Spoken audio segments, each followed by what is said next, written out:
मायके वालों का पहला दिन। विधि और विशाल की अभी नई नई शादी हुई थी।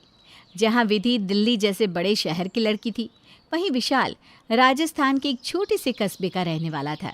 दोनों ही पढ़े लिखे और समझदार थे, इसलिए आपसी सहमति से शादी के बाद विधि बिना किसी न नुकुर के विशाल के साथ उसके घर पर रहने लगी थी। कुछ दिन बीते थे कि एक दिन विधि की माँ का फ़ोन उसके पास आता है। बेटा विधि, होली आने वाली है और हमारे यहाँ शादी के बाद पहली होली लड़की मायके में ही करती है। तेरी कुछ बात हुई क्या इस बारे में समदन जी से? नहीं ना मम्मी, माँ जी ने तो अभी तक ऐसा कुछ भी नहीं बताया। आप एक काम करो ना, उनसे ही फ़ोन करके बात कर लो।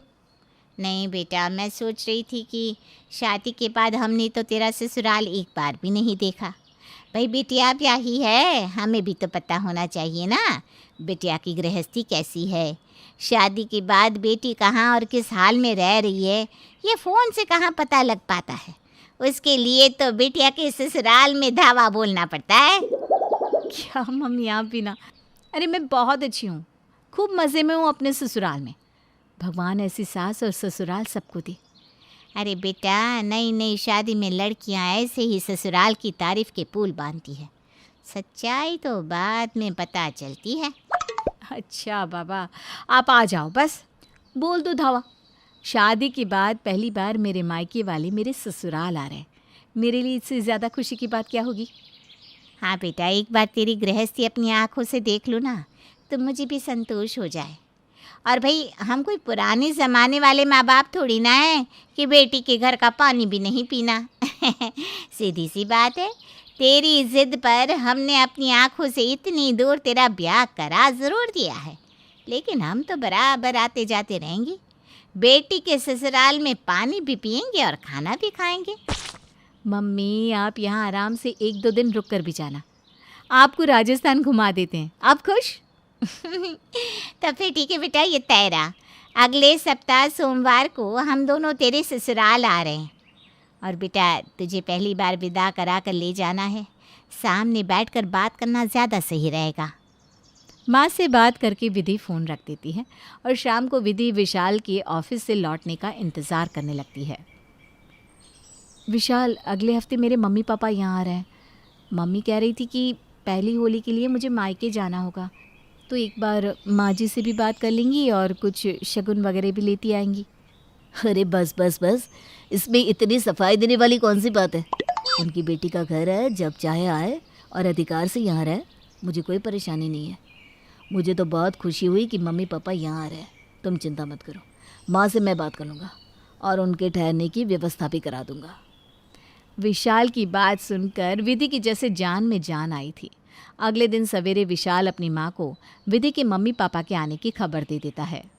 माँ, वो लोग एक दिन यहीं ठहरेंगे, अगले दिन शाम को यहाँ से निकलेंगे। आप सबके बैठने का और सोने का इंतज़ाम देख लेना।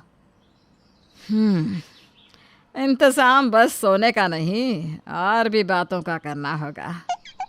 खूब जानूँ मैं इस विधि की माँ को। शादी में विधि की तरह लाल लहंगा पहनकर मटकते घूम रही थी। वो क्या कहते हैं, हाँ, ट्रेनिंग कर रही थी बेटी के साथ।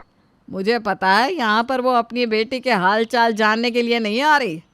वो तो यहाँ मुझे नीचा दिखाने और अपने बड़े शहर की तारीफों के पुल बांधने आ रही है। कोई बात नहीं, आ जाने दो बहू की माँ को। मैं भी उसे दिखा दूंगी कि हमारा बीकानेर भी किसी से कम थोड़ी ना है। समधन से टक्कर लेने के लिए विधि की सास कौशल्या बाजार जाकर कुछ लेटेस्ट डिज़ाइन की कुर्ता सेट, सोफ़ा कवर और बेडशीट खरीद कर लाती है। सोमवार आते आते तो पूरे घर का नक्शा बदल चुका था। घर के बेड, सोफ़ा, यहाँ तक कि कौशल्या जी भी नया कुर्ता सेट पहनकर इठला रही थी। अरे ये माँ जी को क्या हो गया? मैं तो जब से आई हूँ उन्हें साड़ी में ही दिखा है, आज अचानक सूट कैसे पहन लिया, वो भी टाइट फिटेड पैंट के साथ। माँ जी तो पहचान में ही नहीं आ रही। उधर विधि की माँ जानती थी कि कौशल्या जी को शादी में उनका मेकअप और लहंगा पहनना खास पसंद नहीं आया था, इसलिए बेटी के ससुराल में सुख शांति बनाए रखने के लिए वो अपने सूट और ट्राउज़र छोड़कर साड़ी पहनकर ही विधि के यहाँ आती है। जब सोमवार के दिन विधि की माँ अर्चना उसके ससुराल पहुँचती है तो उन्हें देखकर विधि का तो सर ही चकरा जाता है। अर्चना जी ने हल्के रंग की सादी सी साड़ी पहन रखी थी और बड़े ही सलीके से सर ढका हुआ था। मम्मी तो साड़ी को कभी हाथ भी नहीं लगाती।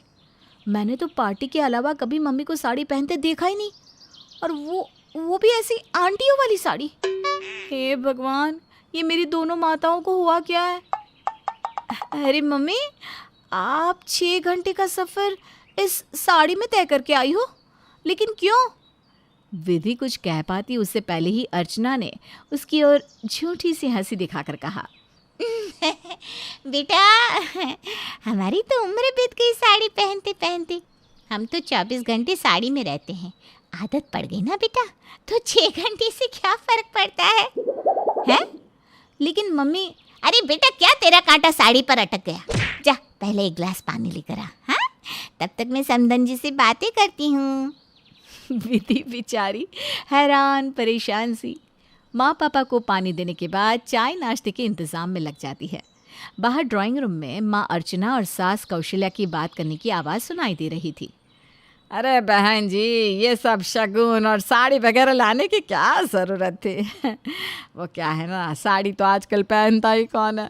मैं तो खुद ब्रांडेड सूट ही पहनती हूँ, और अगर पसंद ना आए तो बुटीक से डिज़ाइन करवा लेती हूँ।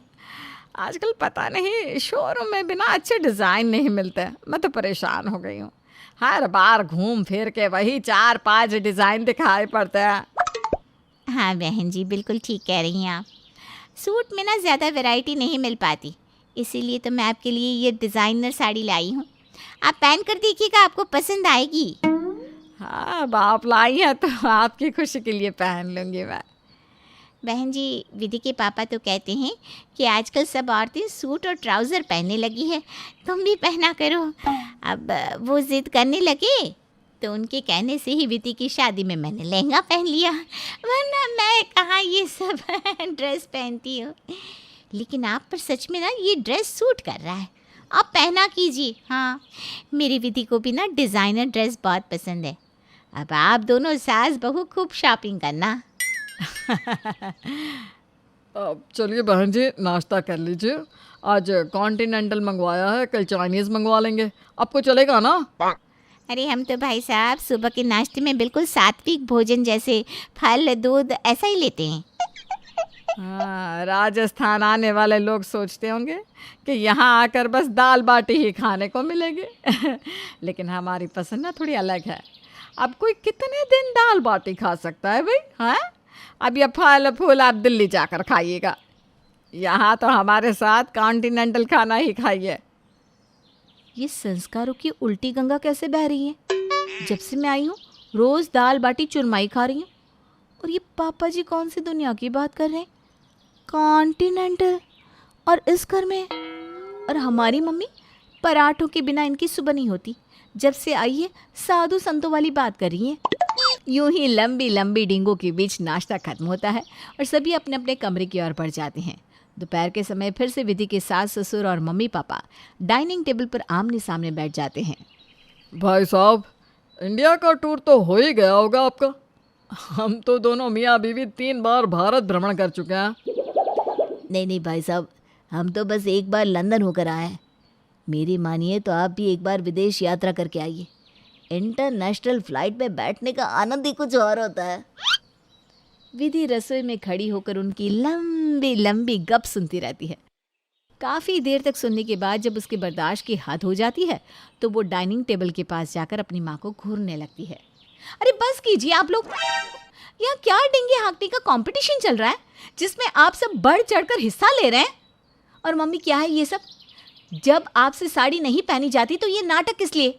मुझे पता है, अभी नीचे उतरते समय आपका पैर उलझ गया था ना, और आप सीढ़ियों में गिर गई थी ना। अरे बेटा, सबके सामने ये क्या बोल रही है? और पापा, आप कब गए लंदन की ट्रिप पर? झूठ की भी कोई लिमिट होती है। मम्मी जाइए, पहले आप अपने कपड़े चेंज करके सूट पहन कर आइए। हाय हाय बहन जी, मतलब आप और भाई साहब तब से झूठ के पहाड़ पर चढ़ा रहे थे हमें। माँ जी रहने दीजिए, हाँ अभी तो सुबह से एक के बाद एक गप ही छोड़ रही है।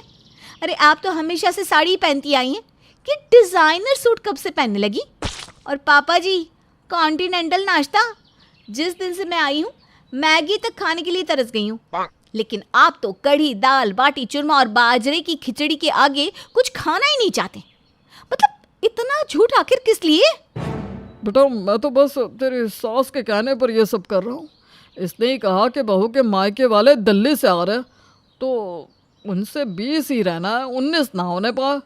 तो बस मैंने भी बड़ी बड़ी कहानियाँ बना दी। अरे बेटा सत्यानाश हो इस 6 मीटर की साड़ी का। मेरा तो दम घुटा जा रहा है। मैं तो बस इसलिए ये साड़ी और पल्लू का दिखावा कर रही थी ताकि बहन जी मुझे अच्छे संस्कारी खानदान की बेटी समझकर मान सम्मान दे। माँ जी, आपको कुछ कहना है? अब विधि बेटा मैं तो खुद इस नाटक से उकता आ गई हूँ। आप लोग जैसे हैं वैसे ही अच्छे हैं। किसी के लिए खुद को बदलने की कोई ज़रूरत नहीं है। मम्मी, साड़ी पहनने से आप ज़्यादा संस्कारी लगेंगी, ऐसा आपसे किसने कहा? आपने जींस और सूट पहनकर भी मुझ में खूब संस्कार डाले हैं। मुझे अपनी माँ पर गर्व है। माँ जी, आपको भी शहर के समधियों के सामने खुद को छोटा समझने की कोई ज़रूरत नहीं है। आपका कल्चर बहुत अच्छा है। सास, ससुर और माँ पापा को अपनी अपनी गलती समझ में आ गई थी। विधि को नाराज़ देखकर सासू माँ और मम्मी कान पकड़कर माफ़ी मांगते हैं, तो विधि भी हंसते हुए सबको गले से लगा लेती है।